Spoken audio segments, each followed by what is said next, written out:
મહત્વના સમાચાર ભાગળ 4 રસ્તા નજીકની ઘટના 64 ગ્રામ ગોલ્ડના દાગીનાની લૂંટ બંગાળી કારીગર દાગીના લઈ જઈ રહ્યો હતો 3 ઇસમો આવી લૂંટ ચલાવી ફરાર થયા અઠવા પોલીસનો કાફલો ઘટના સ્થળે પહોંચ્યો છે અંદાજિત 6 લાખના દાગીનાની લૂંટ થઈ છે પોલીસ કાફલો ઘટના સ્થળે પહોંચી સીસીટીવીના આધારે તપાસ શરૂ કરી ચૂક્યો છે તો દિન દહાડે ફરી એક વખત સુરતમાં લૂંટની ઘટના ઘટી છે વધુ માહિતી ન્યૂઝ 18 સંવાદદાતા કીર્તેશ પાસેથી મેળવીશું કીર્તેશ સમગ્ર ઘટના શું ઘટી છે હાલમાં વધુ શું જાણકારી મળી રહી છે આ લૂંટને લઈને બિલકુલ સુરતનો ભાગળ વિસ્તાર આમ તો સોની બજાર તરીકે ઓળખાય છે ત્યાંથી એક બંગાળી કારીગર 64 ગ્રામ ગોલ્ડના દાગીના લઈને જતો હતો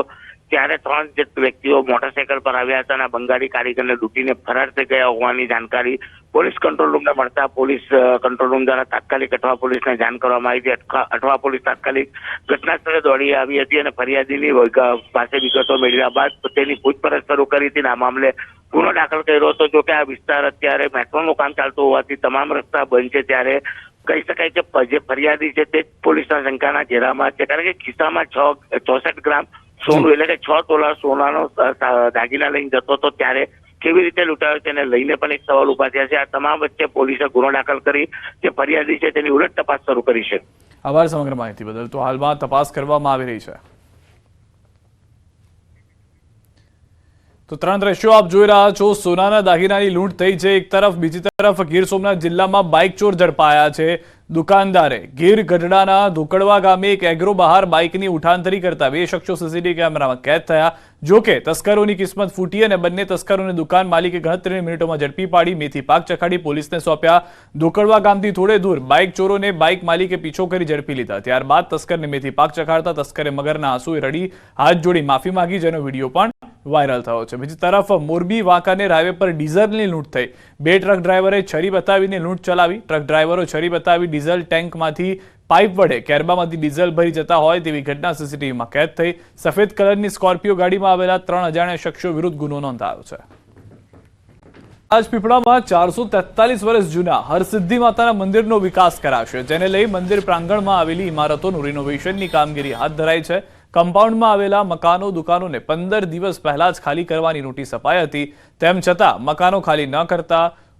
વહીવટીતંત્રએ 9 જેટલા મકાનોને સીલ કર્યા આ મકાનમાં રહેતા ભાડુઆતોમાં સીલિંગની કામગીરી સામે રોષ જોવા મળી રહ્યો છે ભાડુઆતોનો આક્ષેપ છે કે તેમને સામાન લેવાનો પણ સમય ન આપવામાં આવ્યો સાથે જ ઘર વિહોણા બનેલા લોકોએ વૈકલ્પિક વ્યવસ્થા કરી આપવા માંગ કરી તો બીજી તરફ મંદિર પ્રશાસને ભાડુઆતોને તેમનો સામાન કાઢી આપવા તૈયારી દર્શાવી છે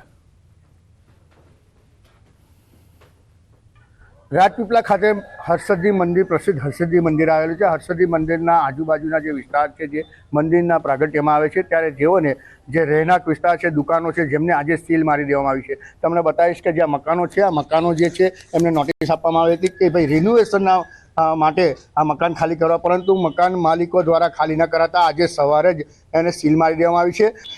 જોવા જઈએ તો ખાસ જે હરસિદ્ધિ માતાનું મંદિર છે 443 વર્ષ પુરાણું મંદિર છે ત્યારે જે મકાન માલિકોને ખાલી કરી દેવામાં આવ્યા છે તે આપણી સાથે છે એમની સાથે વાત કરીએ બેન તમને કઈ રીતે નોટિસ આપવામાં આવી હતી અને કેટલા દિવસમાં નોટિસમાં ખાલી કરવાનો વારો આપવામાં આવ્યો હતો તે ટાઈમ પીરિયડ આપવામાં આવ્યો હતો ત્યારબાદ પણ તમને શું કહેવામાં આવ્યું હતું પહેલા અમને એવું કીધું હતું કે આ રિપેરિંગ કામ ચાલુ કરવાનું છે તો થોડા સમય માટે ખાલી કરીને આપો પછી એકદમ જ બીજી વાર નોટિસ આવી ગઈ કે 15 દિવસમાં ખાલી કરીને આપો ને અમે અમારી સ્વેચ્છાએ રૂમ ખાલી કરવા તૈયાર જ હતા અમને અમારી સગવડ આપો પણ એ સગવડ આપવા તૈયાર તમે ખાલી જ કરી નાખો શું કેવું છે તંત્રનું કેમ આ રૂમો ખાલી કરવાનો કહેવામાં આવ્યું છે કે બહુ જૂના સમયનું કામકાજ છે એટલે રિપેરિંગ કરવા માટે ના બાંધે તો અમને કોઈ વાંધો નથી મંદિરનું ડેવલપમેન્ટ થાય તો અમને કોઈ આપત્તિ નહીં પણ અમને અમારી સગવડ આપો અમારી સગવડ નથી તમે કેટલા વર્ષોથી અહીંયા આગળ રહ્યો છો 40 વર્ષ થયા અન્ય બેન પાસે વાત કરીએ બેન તમારે કેટલા દિવસમાં તમને ખાલી કરવાની નોટિસ આપવામાં આવી હતી અમને પહેલા 15 દિવસની આપી હતી પછી પાછા 2 દિવસ પછી ખાલી કરવાનું કીધું આજે તમને સામાન તમારો ક્યાં છે ને તમે ક્યાં ઊભા છો અમારા સામાન પે રૂમમાં જ છે અંદર જ છે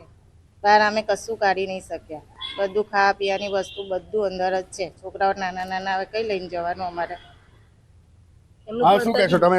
તમારે શું માંગ છે હવે અમને બસ અમે રૂમની બદલે રૂમ આપે બસ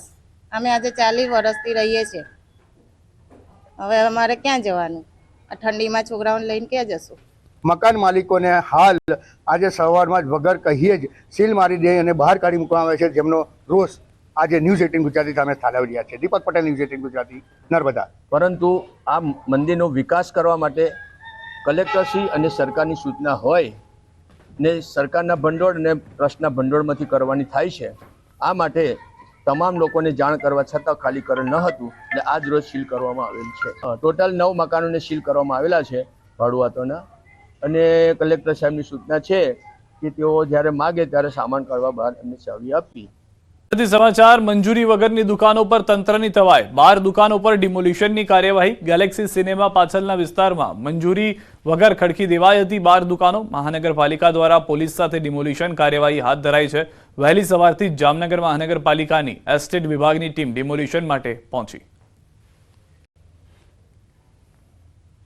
જામનગર મહાનગરપાલિકા દ્વારા ગેલેક્સી ટોકીઝ પાછળના વિસ્તારમાં આવેલી 12 જેટલી ગેરકાયદેસર દુકાનો છે તેને તોડી પાડવામાં આવી રહી છે. જે પ્રકારના દ્રશ્ય આપ જોઈ રહ્યા છો, વહેલી સવારથી જ અહીં મહાનગરપાલિકાના એસ્ટેટ વિભાગના અધિકારીઓ બુલડોઝર સાથે આવી પહોંચ્યા છે અને જે મંજૂરી વગરની ગેરકાયદેસર દુકાનો છે તે તોડવા ડિમોલેશન કાર્યવાહી છે તે હાથ ધરવામાં આવી છે. હાલ સવારથી જ અહીં જે પ્રકારે ડિમોલેશન કામગીરી છે તે હાથ ધરવામાં આવી છે. મહાનગરપાલિકાના અધિકારી પણ છે, એમની સાથે વાત કરીશું. શું કહેશો સાહેબ, કયા પ્રકારની કામગીરી? અત્યારે જે આપ જોઈ રહ્યા છો, 12 જેટલી દુકાનો અત્યારે બનેલી હતી જેની મહાનગરપાલિકાની કોઈ પણ જાતની મંજૂરી લેવામાં આવેલી ન હતી અને ટોટલી ગેરકાયદેસર હોવાના કારણે નિયમાનુસારની તમામ પ્રક્રિયા પૂર્ણ કરી અને આજ રોજ આ બાંધકામ દૂર કરવાની કામગીરી મહાનગરપાલિકા દ્વારા હાથ ધરવામાં આવેલી છે. કેટલું બાંધકામ હતું અને કેટલા ચોરસ ફૂટમાં બાંધકામ કરવામાં આવ્યું હતું? આશરે 12 જેટલી દુકાનો અને 5,500 ફૂટ જેટલું બાંધકામ કરવામાં આવેલું હતું, જેને અત્યારે દૂર કરવાની કામગીરી હાથ ધરવામાં આવેલી છે. વાત કરવામાં આવી 5,500 ફૂટ છે તે 5,500 ફૂટમાં અહીં બાંધકામ કરવામાં આવ્યું. 12 જેટલી દુકાનો છે કોઈ પણ જાતની મંજૂરી વગર બનાવવામાં આવી હતી, તેને તોડી પાડવા માટે પોલીસ સાથે મહાનગરપાલિકાએ ડિમોલેશન કામગીરી છે તે હાથ ધરી છે. કિંજલ કારસરિયા, ન્યૂઝ 18 ગુજરાતી, જામનગર. તો 3 દ્રશ્યો અમે આપને બતાવી રહ્યા છે જે કાર્યવાહી કરવામાં આવી રહી છે. એક તરફ રસ્તાના દબાણને હટાવવામાં આવ્યા છે, બીજી તરફ 27 જેટલા દબાણો દૂર કરાયા છે અને 12 દુકાનોની પર કાર્યવાહી કરવામાં આવી છે. ગીર સોમનાથ, ભરૂચ અને જામનગરની અંદર 3 વિસ્તારની અંદર જેટલા પણ ગેરકાયદેસર બાંધકામ હતા, જે પણ ચિટરૂપ બાંધકામ હતા તે તમામને ઉખાડી ફેંકવામાં આવ્યા છે. જે કોર્પોરેશનની ટીમ છે, સ્થાનિક તંત્ર જે કામ કરી રહ્યું હતું તેની સાથે પોલીસનો કાફલો પણ ખડે પગે ત્યાં સજ્જ જોવા મળી રહ્યો છે. પીપળવા ગામે તંત્રનું બુલડોઝર ફરી વળ્યું. પીપળવા ગામના વાડી વિસ્તારના રસ્તાઓને પહોળા કરવાની કામગીરી હાથ ધરવામાં આવી. 1.5 કિલોમીટરના રસ્તા પરના દબાણો દૂર કરાયા. પીપળવા ગામેથી ગાગેથા ગામને જોડતા વાડી વિસ્તારના રસ્તા પર દબાણ હટાવો કામગીરી હાથ ધરવામાં આવી. ભરૂચ તાલુકામાં નેશનલ હાઈવેની કામગીરીમાં અડચણરૂપ દબાણો દૂર કરાયા. દયાદરા ગામમાં નેશનલ હાઈવે ઓથોરિટી અને વહીવટીતંત્રે પોલીસને સાથે રાખીને ડિમોલિશનની કામગીરી કરી. દયાદરા ગામમાંથી 27 જેટલા દબાણો દૂર કરવામાં આવ્યા. તંત્રએ આ પહેલા દબાણકર્તાઓને પોતાની રીતે દબાણ હટાવી લેવા 3 નોટિસ આપી હતી. તેમ છતાં દબાણ નહોતા હટાવાયા, જેને લઈ તંત્ર એક્શનમાં આવ્યું અને જેસીબીથી દબાણ હટાવવાની કામગીરી કરાઈ. 27 જેટલા ઈસમોની અમે નોટિસ બજાવણી કરેલી અગાઉ 3 વખત અને આજરોજ એ 27 એને આગલા દિવસે જાણ કરેલી છે. આજે સંયુક્ત ટીમ છે, જેબી, ફોરેસ્ટ અને મામલતદાર અને જિલ્લાના તમામ એસપી, ડીવાયએસપી ના માણસો બી આજે હાજર છે. સરકારી જનરલ હોસ્પિટલનું તંત્ર પણ સજ્જ જોવા મળ્યું. નવા વાયરસને લઈ હોસ્પિટલ ખાતે વોર્ડ ઉભો કરાયો. 10 બેડ, વેન્ટિલેટર, દવા સાથે વોર્ડ તૈયાર રખાયો. HMPV ગ્રસ્ત દર્દીઓ આવશે તો તેને વોર્ડમાં રખાશે. ડોક્ટર, RMO દ્વારા સાવચેત રહેવા અપીલ કરાઈ છે. હાથ સાફ રાખવા અને પૌષ્ટિક આહાર લેવા જણાવાયું. જનરલ હોસ્પિટલમાં તમામ તૈયારીઓ પૂર્ણ કરી દેવાઈ.